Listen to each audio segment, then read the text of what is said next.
So giving lead hooks can be done in multiple ways, and there's a lot of do's and don'ts. In the end, your front hand can be way more difficult than your backhand to use because you have less momentum, less twisting. So how do we make sure we can hit a hard lead hook or a quick lead hook without too much opening? Now, first of all, the more basic version we're going to do is you have your guard, elbows close, hands next to your chin. You're going to go down, swing like you're slipping a punch, you're avoiding a punch, and you bring your back shoulder forwards. Now this creates your positioning to have momentum to go back and give that lead hook. Now, we're first going to cover this one, then we're going to cover some other variations.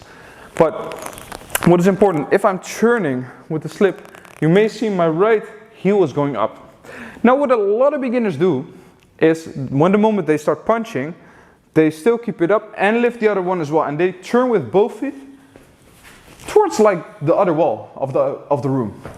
You want to always have one foot more facing your opponent. Now with hooks, you're going to create momentum from your front foot that is turning. So that means you should bring this one back to the floor. Your heel should be coming back after the slipping motion. 1, 2, 3. Because then you're making sure you have enough balance and enough weight to put your punch fully towards your opponent. And that you're not going to keep turning for too much and don't have any control, balance, or positioning. So the same goes for a lead hook to the lower body.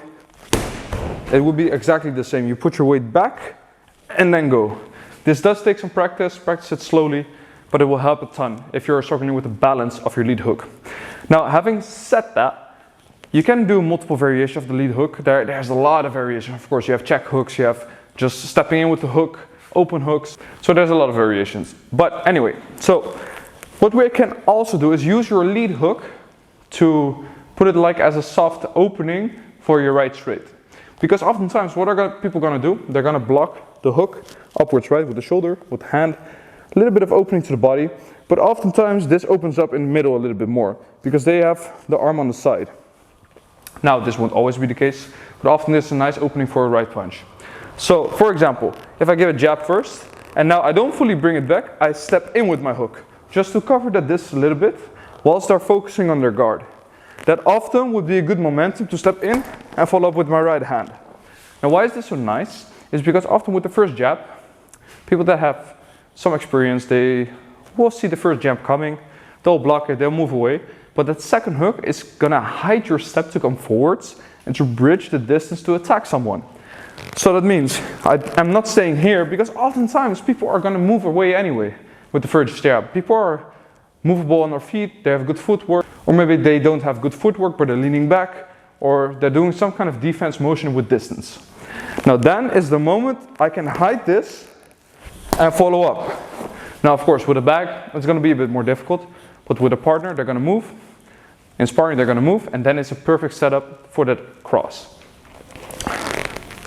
Now of course you can also give your lead hook in a similar motion from your stance. So you can open it up from there. You don't have to do it the soft way. If you want to use more strength from your spot, it's more difficult. It's possible, but it's more difficult. You have less momentum without the slip, without the turning. So what I would suggest is you're here in your spot and you're first going to use your hip and then your arm follows. Because your power is going to come from below to up. So if I'm first punching and then turning, missed chance.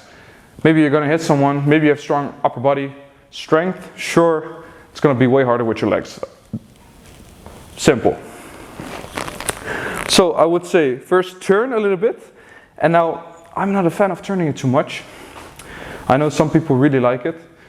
In kickboxing I prefer not to turn too much because to get the low kick afterwards when turning that much, if you miss your hook, or to be able to kick afterwards, it's a way bigger distance from here to here, and kicks are already very visible if you're not setting them up correctly. So I prefer to just turn a little bit. I just move my knee forwards, turn my heel just slightly, and we use my hips. I don't like to fully turn in.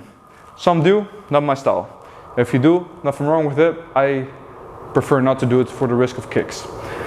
So what I'm gonna do, I'm gonna slowly bring my hip more forwards. I'm gonna stand in my spot, And now I'm gonna open up and I'm gonna turn. It's like a big circle you're making, yeah? Try not to widen it too much or pull it back. It's gonna be a waste, you're gonna open yourself up. Sometimes in sparring, of course, it will happen. You cannot avoid it always. But in technique sense, when practicing with a friend, with a bag, with a partner, whatever you're doing, try to practice it slow with your proper guard as a beginner and then build up the pace. So, you're here, 1, 2, 3. Am I gonna be a little bit open? Yes. Before I start catching on in the comments, you're open, of course. First of all, if you're punching, you're always gonna give some openings. You cannot attack without risk. Of course, there's ways to have less risk, more risk. But if I'm attacking, doesn't matter if it's a jab, my body's gonna be open. If I'm giving an uppercut, my middle is gonna be open. Maybe my side is gonna be open. That's the whole game. Play around with the momentum, with the timing for the setup. A lot of things work, but on the right occasions. So, you're gonna go up, boom. Shoulder up, chin down, hands with you, and turning it in. Try to avoid hitting your fingers. Try to more hit the fist / knuckles. Bit more difficult. Some people like to turn it in, the knuckles. I'm not too much of a fan. I don't like to turn it in. I like to do that with overhands maybe. Then the more diagonal side of the knuckles will hit. But for hooks, I find this very uncomfortable for my shoulder. If you do prefer to turn it in, nothing wrong with it. I just feel like it hinders me in my motion. So if that helps, let me know. Take care. See you next time.